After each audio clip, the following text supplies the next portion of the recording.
వీళ్ళు ఏం పాలన చేస్తుండ్రో నాకు అర్థమైతలేదు. నాకు ఛాలెంజ్ చేస్తున్నారు, ఏ హరీష్ రావు మేము కొన్నదే 680 కోట్లది, నువ్వు 2000 కోట్ల స్కామ్ అన్నావు, యాడికేలైంది అని అన్నారు. అంటే ఎంత కొంటున్నారో ఎంత టెండర్లు పిలిచిండ్రో కూడా తెలియని అయోమయ స్థితిలో ఈ పొన్నం ప్రభాకర్ గారు ఈ లక్ష్మణ్ గారు ఉంటే నేను వారి విజ్ఞతకే వదిలేస్తున్నా. నాకు ఛాలెంజ్ చేసి నువ్వు రాజీనామాకు రెడీ అని, నేను రెడీ, నేను అనగలుగుతా. కానీ స్కామ్ చేసిన వాళ్ళు మీరు కాదు. ఆ డిపార్ట్మెంట్లో ఏమైతుందో మీకు తెలియదు. ముఖ్యమంత్రి మొత్తం టెండర్లు పిలిచి మింగుతా ఉన్నాడు. ఆ అనుముల వారి అన్నదమ్ములే మింగుతున్నారు కనుక మీకేమైతుందో మీకు తెలియదు. నేను మిమ్మల్ని అని కూడా ఉపయోగం లేదు.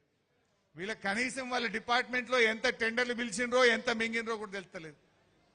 రేవంత్ రెడ్డి మాట్లాడితే అంటుండే 1 కోటి మంది మహిళల్ని కోటీశ్వరులను చేస్తా అన్నాడు. 1 కోటి మంది మహిళలు కోటీశ్వరులు కాలే, యనుముల వారి 4 అన్నదమ్ములు మాత్రం కోటీశ్వరులు అయినరు.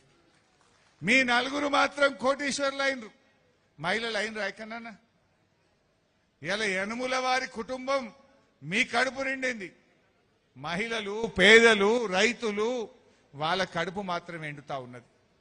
అరేగా కూలీలకు ఇస్తాను, ఉపాధి హామీ కూలీలకు మేము సంవత్సరానికి 12,000 ఇస్తామని 3 బడ్జెట్లలో చెప్పిండ్రు. 2024-25 బడ్జెట్లో చెప్పిండ్రు, 2025-26 బడ్జెట్లో చెప్పిండ్రు, మొన్న 2026-27 బడ్జెట్లో చెప్పిండ్రు. బడ్జెట్ల బట్టి గారు చదువుడు, వీళ్ళు బల్లలు కొట్టుడు, పైసలు మాత్రం వత్తలు వచ్చినాయా కూలీలకు? ఎక్కడన్నా కూలీలకు ఇందిరమ్మ ఆత్మీయ భరోసా పేరిట ఏడాదికి 12,000 రూపాయలు ఇస్తామన్నారు. ఏ కూలీకి కూడా 1 రూపాయి వచ్చిన పరిస్థితి లేదు. అంటే బడ్జెట్ల చదువుడు, బల్లలు కొట్టుకున్నట్లే ఉండదు తప్ప పేదవాడి కూలీ కడుపు నిండింది లేదు, 12,000 రూపాయలు పడ్డది లేదు. కానీ యనుముల వారి కుటుంబం వాళ్ళ ఖజానా నిండుతున్నది, వాళ్ళ కడుపులు నిండుతున్నాయి. కానీ కూలీల కడుపు మాత్రం నిండలేదు. ఇందిరమ్మ ఆత్మీయ భరోసా 3 ఏళ్లైనా కూడా ఇప్పటికీ అమలుకు నోచుకోని పరిస్థితి. ఆ బడ్జెట్కో విలువ ఉండాలనా వద్దా?